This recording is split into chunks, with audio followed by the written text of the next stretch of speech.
Hello বন্ধুরা, আজ আমি আপনাদের জন্য নিয়ে এসেছি ইলিশ মাছের ভাপা একটু অন্যরকমভাবে। নিয়ে নিচ্ছি কলা পাতা, তার মধ্যে টিফিন বক্সে ঢাকনা বসিয়ে গোল করে আমি কলা পাতাটাকে কেটে নিচ্ছি।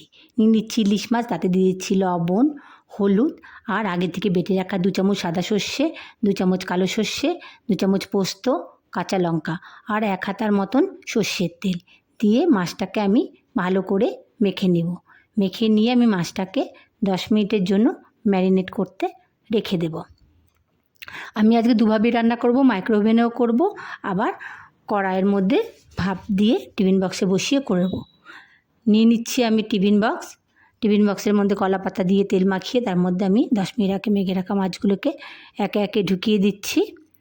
মাছগুলো ঢোকা হয়ে গেলে আমি বাদবাকি মাছগুলোকে মাইক্রো ওভেনে বসাবো।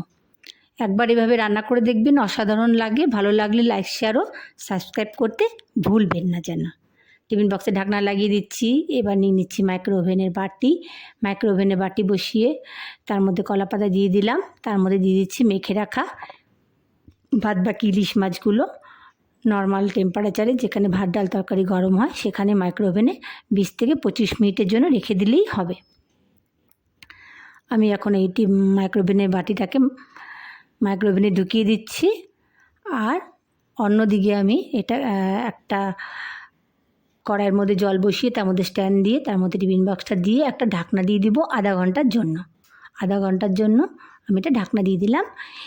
আর অন্যদিকে আমি 20 মিনিট হয়ে গেছে। আমি এখন মাইক্রো ওভেন থেকে ইলিশ মাছটাকে বের করে নেব।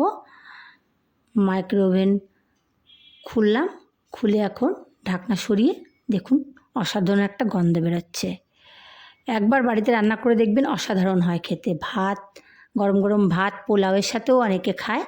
এই দেখুন ভেতরেই একটা ঝোল ঝোল মতন বেরিয়েছে। আমি কিন্তু কোনো জল দিইনি, ওই সর্ষা কাঁচা লঙ্কা দিয়ে এই ঝোলটা আপনার থেকে কলা পাতা থেকেই বেরিয়েছে।